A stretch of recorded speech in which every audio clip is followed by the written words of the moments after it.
آج جس موضوع پر میں نے بات کرنی ہے وہ ایک ایسا ٹاپک ہے جس میں ایسا لگتا ہے کہ ہر کوئی اس کی تلاش میں ہے، مگر میجورٹی اکثریت اس چیز کو تلاش کہیں اور کر رہی ہے، اور وہ کیا ہے؟ وہ ہے عزت، شہرت۔ بندہ چاہتا ہے کہ میری عزت ہو جائے، مگر وہ تلاش کیسے کس چیز میں کر رہا ہے کہ لوگ مجھے دیکھیں اور میری عزت کریں۔ ہماری زندگی میں بہت ساری چیزیں منسلک ہو گئی ہیں کہ لوگ کیا کہیں گے۔ کپڑے کیسے پہننے ہیں؟ ایسے پہنو کہ لوگوں کو پسند آئیں، ورنہ غلط کپڑے پہنے تو لوگ کیا کہیں گے۔ موٹر سائیکل کیسی ہونی چاہیے؟ یار یہ والی موٹر سائیکل لے کے نکلوں گا تو لوگ کیا کہیں گے۔ گھڑی کیسی پہنی، موبائل کیسا، گھر کیسا، گھر کے اندر ماحول کیسا، یہاں تک کہ شادی کرنی ہے تو شادی کے معاملات میں بھی ذہن یہ ہوتا ہے کہ یار فنکشن، شادی کی محفل، شادی کا انتظام ایسا ہو کہ لوگ اچھا کہیں، یعنی ہم لوگ اچھا کہیں، لوگ میری عزت کریں، لوگ مجھے چاہیں۔ عزت تلاش کر رہے ہیں لوگوں کی نگاہوں میں۔ آج قرآن سے پوچھتے ہیں کہ اے رب کے پیارے کلام، ہمیں یہ بتا دے کہ عزت ملنی کہاں ہے۔ آج قرآن سے، رب کے مبارک کلام سے سنتے ہیں کہ عزت ایکچولی موجود کہاں ہے اور کہاں سے ملے گی۔ قرآن فرماتا ہے من کان یرید العزہ، جو عزت کا طلبگار ہو، دنیا کی عزت چاہیے یا آخرت کی عزت چاہیے، یہ اچھے لباس سے نہیں ملے گی، اچھی گاڑی سے نہیں ملے گی، اچھے گھر سے نہیں ملے گی، مال و دولت سے، حکومت سے، عہدے سے نہیں ملے گی۔ اللہ کے کلام کہاں سے ملے گی؟ فرمایا فَلِلَّهِ الْعِزَّةُ جَمِيعًا، تو ساری عزت اللہ ہی کے پاس ہے۔ عزت کس کے پاس ہے؟ سب مل کے جواب دو۔ اللہ کے پاس ہے۔ عزت ملے گی کہاں سے؟ اللہ سے۔ آپ کو دوائی لینی ہے، آج آپ نے کہا یار طبیعت ٹھیک نہیں ہے، ذرا دوائی لینی ہے، گوشت والے کی دکان پہ جائیں گے یا میڈیکل اسٹور جائیں گے؟ میڈیکل اسٹور جائیں گے۔ اچھا آج یار اس کے بعد کہیں کھانا کھانا ہے، اجتماع ختم ہوا، چلو یار یہاں موقع نہیں ملا، کہیں کسی جگہ مل کر کھانا کھانے جاتے ہیں، تو چار دوست مل کر کھانا کھانے ریسٹورنٹ جائیں گے یا ہاسپٹل جائیں گے؟ تو کسی ریسٹورنٹ جائیں گے۔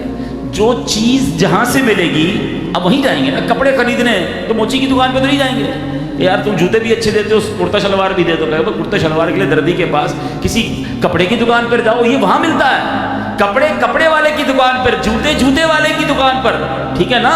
آپ کو چشمے پہننے ہیں تو آپ آپٹیکل ہاؤس پہ چشمے کی دکان پر جائیں گے نا، گلاسز جہاں سے ملتے ہیں۔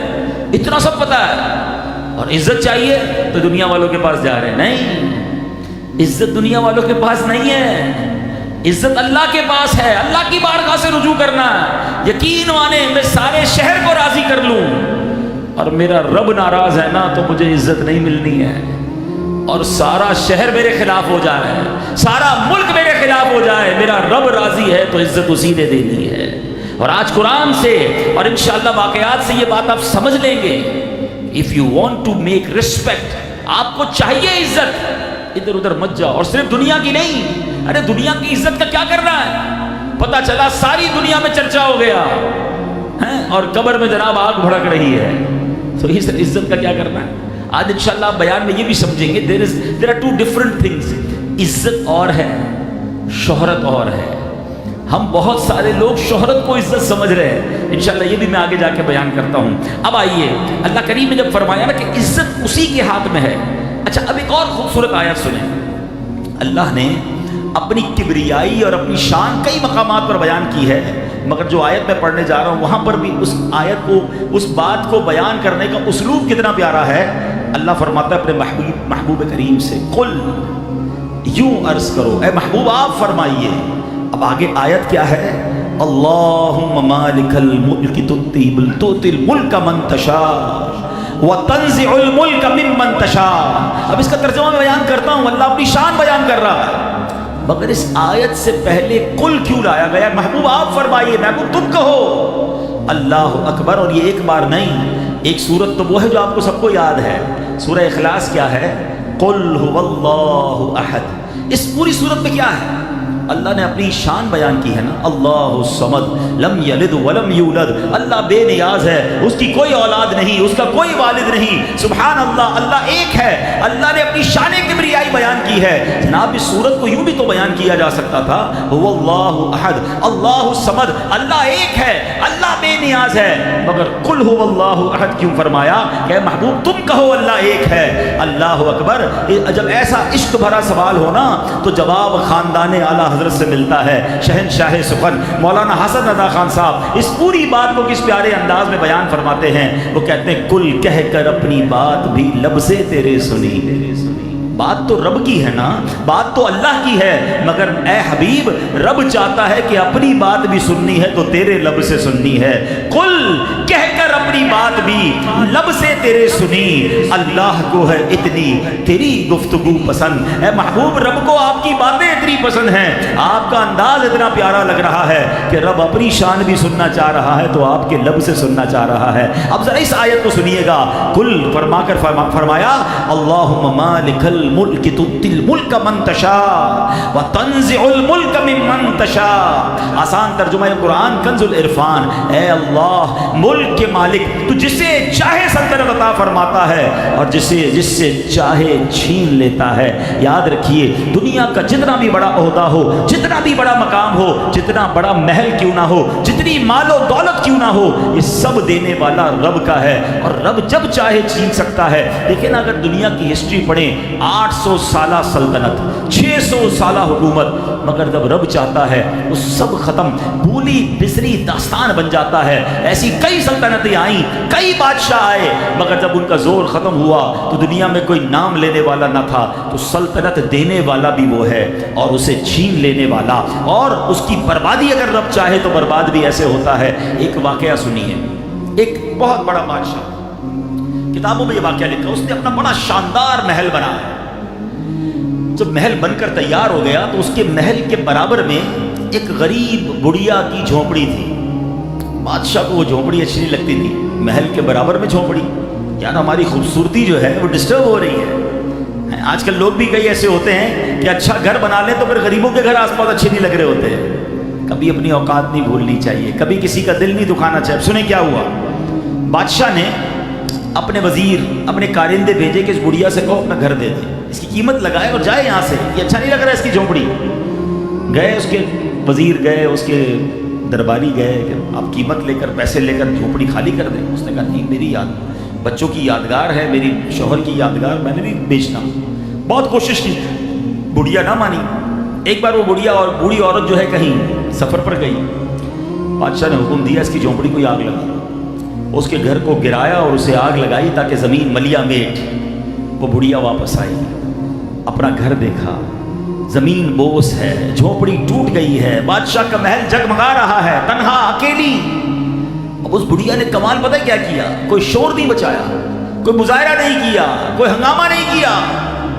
اس بڑھیا نے رب کریم کی بارگاہ میں عرض کیا کہ اے بادشاہوں کے بادشاہ، ایک ظالم بادشاہ نے میرا گھر گرا دیا ہے، اے اللہ میں یہاں موجود نہیں تھی، تو دیکھ رہا تھا، بس اس نے اتنا کہا۔ اور اب شدید زلزلہ آیا اور وہ جو پورا محل بنا ہوا تھا وہ پورا کا پورا زمین بوس ہو گیا، ختم، برباد ہو گیا۔ قرآن میں رب نے فرما دیا ہے تؤتی الملک من تشاء وتنزع الملک ممن تشاء۔ کیا فرمایا؟ تو جسے چاہتا ہے سلطنت عطا فرماتا ہے اور جس سے چاہتا ہے چھین لیتا ہے۔ مزید فرمایا وتعز من تشاء وتذل من تشاء بیدک الخیر انک علی کل شیء قدیر۔ اور تو جسے چاہتا ہے عزت دیتا ہے اور جسے چاہتا ہے ذلت دیتا ہے، تمام بھلائی تیرے ہی ہاتھ میں ہے، بے شک تو ہر شے پر قدرت رکھنے والا ہے۔ اے میرے پیارے اسلامی بھائیوں، پتہ چلا عزت بھی اگر کسی کو ملتی ہے تو رب کے دربار سے ملتی ہے، ذلت بھی کسی کو ملتی ہے تو وہ بھی وہیں سے آتی ہے۔ تو پتہ یہ چلا کہ دنیا والوں کو راضی کرنے کی فکر نہیں کرنی، جہاں سے عزت ملنی ہے، جہاں سے عزتیں بچنی ہیں ہیں اس کو راضی پہلے کرنا ہے۔ اب ذرا اس واقعے پر غور کیجئے کہ آج لوگ ظلم کرتے ہوئے سوچتے نہیں ہیں کہ جناب میرا کوئی کیا بگاڑ لے گا، میرے ساتھ تو گارڈز ہیں، میرے ساتھ تو بڑا جناب کر و فر ہے، کوئی کسی کی زمین پہ قبضہ کر رہا ہے، کوئی کسی کی مال پہ قبضہ کر رہا ہے، کوئی بیچارے کسی غریب کی تنخواہ والے دن اس کی نوکری کے پیسے چھین رہا ہے، کوئی چوری کر رہا ہے، کوئی ڈکیتی کر رہا ہے، اور وہ سوچتا ہے کہ میرا کون بگاڑے گا۔ جناب یہاں تو پولیس بھی بک جاتی ہے، اپنے پاس اسلحہ ہے، اپنے پاس جناب بہت سارا معاملہ ہے، ہمارا کوئی نہیں بگاڑ سکتا۔ اللہ اکبر، یاد رکھو شاید دنیا میں آپ کا کوئی نہ بگاڑ سکے تو یہ مت سمجھنا کہ بگڑ کچھ نہیں سکتا۔ اللہ کی بارگاہ میں اگر مظلوم فریاد کرتا ہے نا تو پھر ظالم کے برباد ہونے میں دیر نہیں لگتی ہے۔ ہاں بے شک کمزور آدمی آپ کا بظاہر کچھ نہیں بگاڑ سکے گا۔ میں نے کئی بار بیان میں یہ جملہ کہا کہ پنجاب کے لوگوں نے ایک بات مجھے سکھائی کہ وہ کہتے ہیں مضبوط آدمی سے مت ڈرو، ماڑے آدمی سے ڈرو۔ مضبوط کس کو؟ اسٹرانگ، طاقتور، تعلقات۔ ماڑا کون ہوتا ہے؟ کمزور۔ مجھے پہلی بار جب یہ جملہ سنا تو کچھ سمجھ نہیں آیا، میں نے کہا what is the meaning of ماڑا کس کو کہتے ہیں؟ ہم تو اردو بولنے والے، بولے ماڑے کا مطلب کمزور کو کہتے ہیں۔ تو میں نے کہا کمزور سے کیوں ڈریں؟ کہا کمزور بگاڑتا کچھ نہیں ہے، کمزور اللہ کی بارگاہ میں فریاد کر دیتا ہے، اور جب اس کی فریاد وہاں جاتی ہے نا تو پھر ظالم برباد ہو جاتا ہے۔ بھائی مضبوط آدمی تو خود بدلہ لے لے گا نا آپ سے، کمزور بدلہ نہیں لے سکے گا، مگر وہ ریکویسٹ جمع کروا دے گا۔ ہاں پھر جب وہاں سے اس کا یوں سمجھے کہ رب عز و جل کا نظام جب چلتا ہے نا، پھر ظالم کو جس طرح اس کی رسی کھینچی جاتی ہے سب برباد ہو جاتا ہے۔ زندگی کا ایک اصول یاد رکھ لیں پیارے اسلامی بھائی، جب بھی زندگی میں آپ کو فیل ہونا کہ یار چلتی گاڑی خراب ہو رہی ہے، صحت بالکل ٹھیک تھی، اچانک صحت گڑبڑ ہو رہی ہے، فیملی بالکل خوشحال تھی، فیملی میں جھگڑے شروع ہو گئے ہیں، کاروبار ٹھیک جا رہا تھا، کاروبار میں نقصان شروع، یہ سب چیزیں بگڑ کیوں رہی ہیں؟ پہلے یہ چیک کر لو کسی کا دل تو نہیں دکھا دیا، کسی پر زیادتی تو نہیں کر دی، کسی پر ظلم تو نہیں کر دیا۔ ہاں ہمیں اپنے مسلمان بھائی بہنوں کا پہلے خیال رکھنا ہے۔ بندہ کہتا ہے یار اپنے دوست راضی، باقی سب کا بیڑا غرق ہو جائے، نہیں، کوئی بھی ناراض نہیں ہونا چاہیے، کسی کا دل نہ دکھائے، ورنہ اللہ کی بارگاہ میں آپ نے سن لیا کہ وہ جسے چاہے سلطنت دے، جس سے چاہے واپس لے لے۔ بڑے بڑے مشہور لوگوں کو ایک دن میں ذلیل ہوتے دیکھا، منہ دکھانے جیسے نہ رہے، ملک چھوڑنا پڑا۔ اللہ ہم سب کو زوال نعمت سے بچائے، کبھی اس پر ناز نہیں کرنا ہے۔ اور میں نے شروع میں بیان میں کہا تھا کہ آج میں آپ کو یہ بھی بتاؤں گا کہ there are two different things, شہرت اور عزت الگ الگ ہے۔ ہمارے کچھ نوجوان شہرت کو عزت سمجھ بیٹھے ہیں، شہرت کے چکر میں کہاں جا رہے ہیں؟ آج کل سوشل میڈیا کا دور ہے، ہر کسی کو یوٹیوبر بننا ہے، ہر کسی کو ٹک ٹاکر بننا ہے، بلکہ آج کل تو اپنا تعارف یہ کہہ کر کروا رہے ہوتے ہیں میرے اتنے ملین ویوز ہیں، میرے اتنے ہزار جناب فالوور ہیں، تمہارے کتنے ہیں؟ پہلے گاڑیاں چیک کرتے تھے، فالوور اور سبسکرائبر چیک کر رہے ہیں۔ اللہ اکبر۔ اور جس کے زیادہ فالوور، جس کے زیادہ سبسکرائبر، کہتے لگتا ہے یہ زیادہ مشہور ہے۔ مشہور تو ہے مگر عزت والا ہے کہ نہیں ہے یہ چیک کرنا ہے۔ مجھے بتائیے، ابھی پچھلے دنوں محرم گزرا ہے، دو شخصیتوں کا بہت ذکر ہوا۔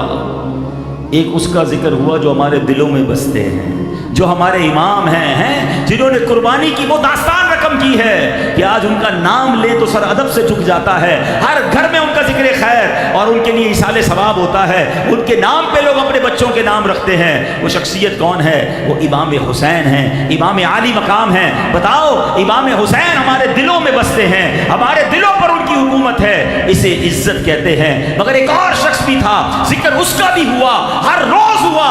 پوری دنیا میں جتنے لوگ امام حسین کو جانتے ہیں اس یزید پلید کو بھی جانتے ہیں، شہرت تو اس کی بھی ہے، کروڑوں لوگ اسے جانتے ہیں، مگر لعنت کے ساتھ جانتے ہیں، ظلم کے ساتھ جانتے ہیں، اس کی گناہ کے ساتھ اور اس کی بدکاریوں کے ساتھ جانتے ہیں۔ بتاؤ، شہرت تو یزید کو بھی حاصل تھی مگر عزت امام حسین کو حاصل ہے۔ یہ فرق ہے۔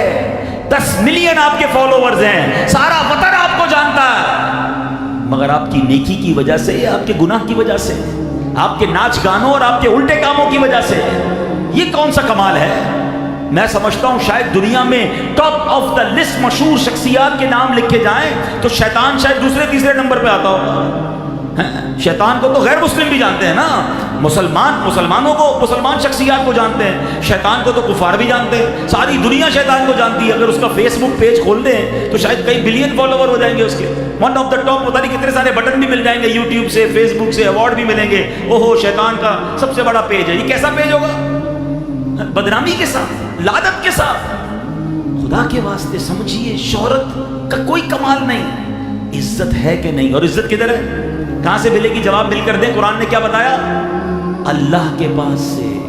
اللہ راضی ہے تو عزت ملتی ہے، سبحان اللہ۔ تو دنیا والوں کے پیچھے بھاگنا چھوڑ دیں، اللہ کو راضی کریں، اللہ دلوں میں عزت ڈال دیتا ہے، سبحان اللہ۔ عزت رب کی طرف سے آتی ہے۔ اچھا پھر کیا ہوا؟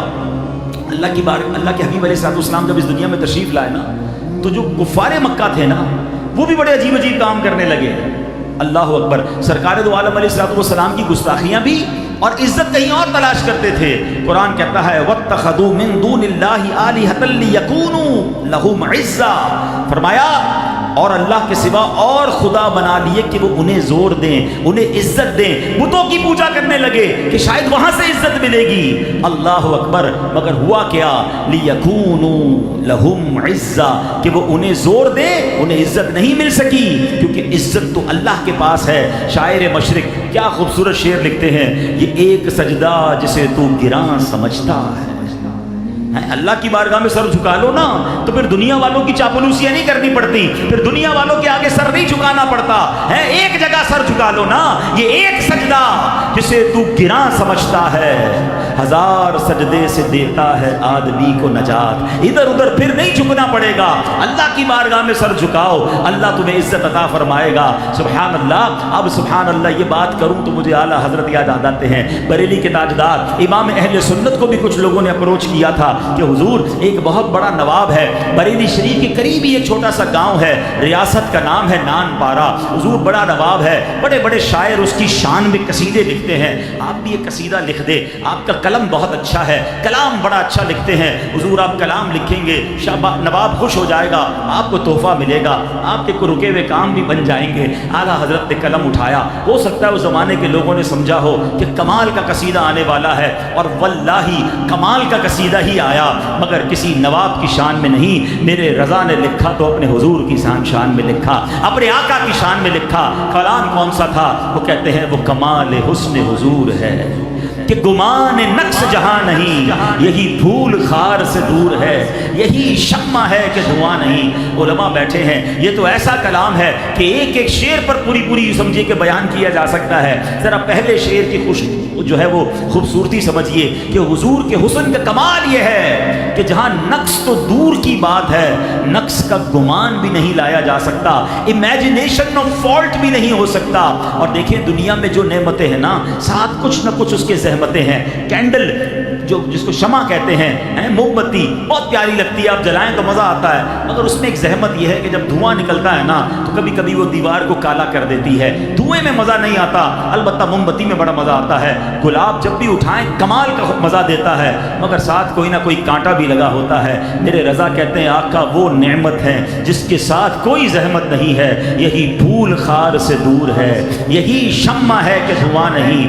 نثار تیرے کلام پر ملی یوں تو کس کو زبان نہیں، وہ سخن ہے جس میں سخن نہ ہو، وہ بیان ہے جس کا بیان نہیں۔ آقا تیرے آگے یوں ہیں دبے لچے، وہ عرب کے بڑے بڑے، کوئی جانے منہ میں زبان نہیں بلکہ جسم میں جان نہیں۔ شاہکار کلام لکھا، مگر مقتے میں تو اور کمال کر دیا۔ کیا کہتے ہیں؟ کروں مدح اہل دول رضا، اے رضا میں پیسے والوں کی شان بیان کروں، اہل دول دولت مند ہیں، کروں مدح اہل دول رضا، پڑے اس بلا میں میری بلا، میں گدا ہوں اپنے کریم کا، میرا دین پارائے نہ نہیں، میرا دین کوئی روٹی کا ٹکڑا نہیں ہے کہ میں مالداروں کی مدح سرائی کروں۔ اے میرے پیارے اسلامی بھائیوں، یہ بات یاد رکھیے گا، یار ذرا اس سے تعلق بنا لوں تھوڑی عزت بن جائے گی، یہ مشہور آدمی ہے اس کے ساتھ سیلفی بنا لوں تھوڑی عزت بن جائے گی، یار یہ بندہ میرے بچے کی شادی میں آ گیا نا تو عزت بن جائے گی، اچھا جناب یہ بندہ جو ہے نا یہ میرے قریب آ گیا تو میرا کام ہو جائے گا۔ نہیں، یہ سوچ ہی چھوڑ دیجئے، میرا رب مجھ سے راضی ہو گیا نا، جس سے رب راضی اس سے سب راضی۔ زندگی کا فارمولہ یہ بنا لو، ہم سب کو راضی کرنے کے چکر میں اپنے رب کو ناراض کر بیٹھتے ہیں. اس کو الٹا کر لو، بلکہ سچی بات ہے سیدھا کر لو، الٹا کیا ہوا ہے. جس سے رب راضی اس سے سب راضی. اور دیکھو میرے آقا علیہ السلام سے رب راضی تھا. سارے کفار نے کوشش کی مگر سبحان اللہ مٹ گئے. وہی دھوم ہے ان کی ماشاء اللہ، مٹ گئے. آپ مٹانے والے عتبہ، شیبہ، یہ بڑے بڑے سردار، ابو جہل، ابو لہب، یہ جناب بتوں کی پوجا کرتے تھے، نبی پاک کی گستاخیاں کرتے تھے، حضور پر ظلم و ستم ڈھاتے تھے. کون ہے ان کا نام لینے والا؟ مگر دھوم کس کی ہے؟ میلاد کس کا منایا جا رہا ہے؟ ذکر کس کا کیا جا رہا ہے؟ وہی دھوم ہے ان کی ماشاء اللہ. مٹ گئے آپ مٹانے والے، رہے گا